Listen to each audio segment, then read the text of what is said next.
welcome back, everyone. Welcome back to another week, another edition here of the KSL, the Korean StarCraft League. I'm of course Josai VIP. With me, I'm joined by these amazing players, by the people in chat, and by my plushies as well. Welcome, welcome, one little.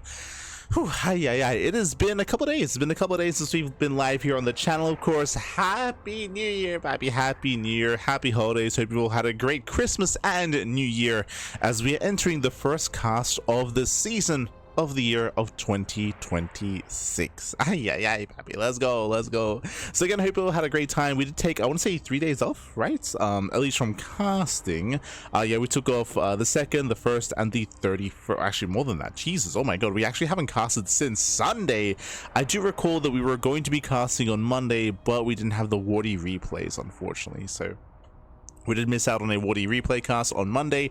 We will be rescheduling that to this Monday instead. So I do know there were a lot of people that were looking for that stream, and I was getting messages, so I do apologize, but we weren't able to broadcast the Waters View Monday event on Monday, but we'll be rescheduling next Monday instead. But otherwise, we are here with the first cast of 2026. It has been far too long, and what a way to start the year with some Korean StarCraft. Let's go. Exclamation mark, be in the chat if you guys want to have a look at the bracket yourselves. The bracket is live, the bracket is stacked. We're jumping into a TvT. Now, when it comes to the bracket itself, we often don't really delve too far into the bracket at the beginning of the broadcast, but very quickly here, we do have some pretty good matches here. We have players like GuMiho, we have Hero, we have Cure, we have Beyond, we have Creator, we have Percival, we have all the regulars. But what I will say is that there are a lot of players here that we cast on a regular basis, like Beyond, Creator, Percival, Classic. A lot of these players, they're regulars when it comes to the online tournament circuit. So Sparkling Tuna Cup, Wardy TV Monday, Pigstar Cups, we see them all the time. And there's some really good matches there. I was really tempted to jump into Percival versus Rebellion for sure, right? Like, that's a really good first round match. But I looked at the bracket and I was like, you know what? It's a new year, and we rarely cast GuMiho. I want to say we cast him like maybe once or twice in the last like 3 months. There's a reason for that. GuMiho has been less active. He has been taking a step back from the game. He hasn't been competing as much. Unlike the other players that I just mentioned, he is not a regular in all these online cups. So I wanted to give some limelight to this player here while we could, just because we really get to cast him on a regular basis. So let's go. Spawning in the bottom left hand corner of the Old Republic, we have the South Korean Terran player. We have the Red Terran. It is GuMiho. And spawning in the top right hand corner, we have the Red Terran, the opposing Terran. It is the Blue Terran. It is Nilon. And if you're in the chat, predictions are now open. Place your bets on who you think will claim the series. Best of luck in the chats as we get into our TvT. Let's go. Let us go. And again, as I was mentioning, GuMiho, he is an irregular at this point. It's a bit of a shame, but because of his irregularity in these tournaments, it also reflects in his play, and he has had less success. Even in the tournaments he does sign up for, that does play in, he has been struggling ever since EWC. It does feel like GuMiho has become, at least for the time being during the off-season, become more of a part-time player, where he has not devoted as much time to competing, to practicing, to playing. And again, you know, that reflects in his overall play, but that's why it's great to see him here in the beginning of 2026, and we'll see how he compares, we'll see how far he can go, we'll see how he does. Let's go. I'm here for it, here for my GuMiho, here for my GuMiho. Meanwhile, before we get too ahead of ourselves, a big shout out to Vindicta Miguelito, baby. Thank you so much for the raid. Hope you had a great stream, hope you had a great ladder session, hope you had a great time, Miguelito, as he did give us a raid during the countdown timer, so thank you so much. Gracias, papi, gracias. Always. So much love to Miguelito. As the initial Reaper does move out, we'll be delaying the CC. Did have a faster factory opener out of GuMiho. With that, we have reacted Reaper, and the initial Reaper is going to be locked in. Nice moves here by GuMiho. Oh no, he locks down the Reaper. He shuts it down. There's that CC on location. Meanwhile, Nilon going for the CC on the high ground. So we have a bit of a give and take here. We do see Nilon losing control of the center of the map, though. He has to back the hell off. He has to pull away, and he's not going for a reactor production. He's going for a faster starport instead. This means that there's going to be a window in time here where GuMiho has the bigger army, and GuMiho could break and punish Nilon for losing that first Reaper. And here he comes. Yeah, here he comes. They're going for the first Hellion. Yeah, there's KDA charge. Hellion gets shut down in the middle of the sky, and with that, Nilon has to back the hell off. Now, even though Nilon did delay the CC, GuMiho has low ground map control, and Nilon is stuck in the main. Even though Nilon will finish his command center first, he's going to be stuck in the main base longer. So he's going to be stuck in the main. Meanwhile, again, Nilon, he did opt to go for the faster starport instead of the faster add-on. So with this, he's going for the faster medevac into drop play. We'll see if he can get across the map. The problem here is that, again, there's an army knocking down his front door. If he leaves, the Reapers can even dive into the mineral line. Oh, the boys are being pulled into Hellifire. No, God, the Hellions. Yeah, Hellion shot's going to be going up, punishing the boys, punishing the SCVs. That's going to be an SCV going down. The depot is under fire. Medevac has arrived. The depot is going to fall. Massive pickoff. And now there's a way in. Now he can go straight for the mineral line. And Nilon, he is in danger. He's under fire. The Cyclone has arrived. But here, the boys are stacking up. The boys, happy 7 SCVs going down. And we're going to just trade out all these Reapers purely for SCV damage. How many workers? 11. 12, not quite 12, so 11 SCVs. That is critical damage. GuMiho has a massive economic lead. He's already on 2 bases. Nilon is still stuck in his main, and now the pressure's on Nilon to counterattack. He does have the medevac. He does have a Cyclone. That is true. What does GuMiho have to defend? He has a tank. He has a tank here in the center of the map. Does spot the drop. Ooh, misses the drop. We just don't even care. Okay. we didn't even care about it. Yeah. He's just boosting across. There is a defensive tank back at him for Nilon. But the tank is rallying. No, it's rallying. Oh, the move command. Yeah, it gets no damage. 0 damage done from the tank. The tank goes down. The opposing tank will siege. What came to production. Nilon desperately going into the main, doing what he can. But the production should handle this. And the boys are being pulled. Cyclone is dealt with. And GuMiho, he has on a GG gets called, and GuMiho, he will take game number 1. Whew. GG. So fix up the green screen.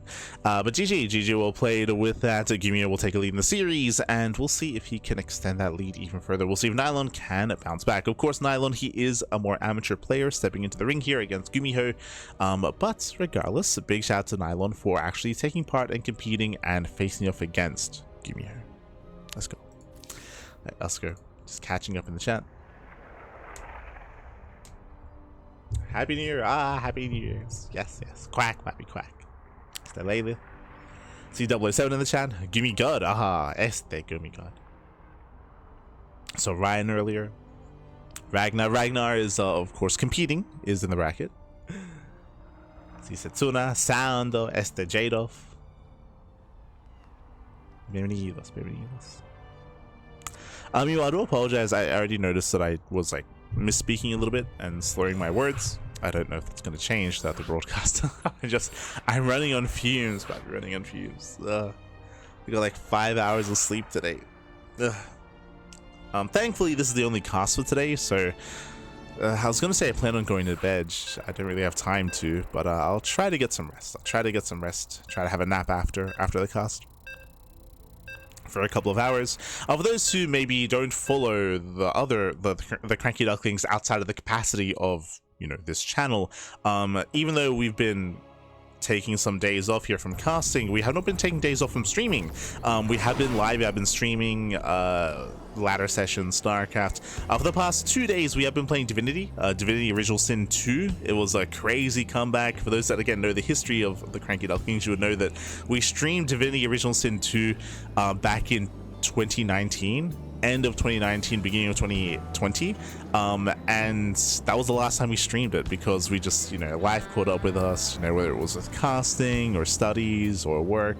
When I say us, I mean myself, Kuro, and Yakuzaku, and we just didn't have time to play. But we made a New Year's resolution last year that we would play Divinity at some point, and we did on the 1st. We celebrated New Year's playing Divinity, and we've been streaming that for the past 2 days. So on our personal channels, not on this channel, on our personal channels. That's what we've been up to.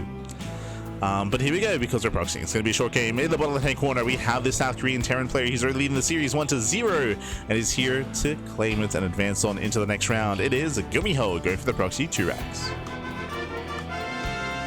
And spawning in the top right-hand corner, we have as opponent, we have the blue Terran player, we have the opposing Terran down in the series. We'll see if he can scout and react, and thankfully he's going for a double gas opener. It is Nilon. Here we go. So 2x Reaper out of GuMiho. This is hyper aggressive, of course. Thankfully, Nilon is not going for a faster command center. We are loading into a larger map, White Rabbits. Larger map, longer rush distance by ground. There was a higher chance that Nilon will cut some corners and go for a faster CC. Thankfully, he didn't. He should be making a faster factory and faster Hellion production. Nilon will have the tools to defend, but it comes down to the execution. Nilon has to make sure his first Reaper doesn't get caught. He has to make sure he pulls back this Reaper, controls well, kites back to his mineral line, pulls a couple of boys, has to make sure he doesn't take too many economic losses, and buy time for his Hellion. If he can buy some time for the Hellion, then he can hold and defend and survive and even counterattack. But this is going to be an intense moment here for Nilon. We've seen even pro players like Bjorn and Kira mess this up. I say mess this up, but even be out-controlled by the opposing Terran.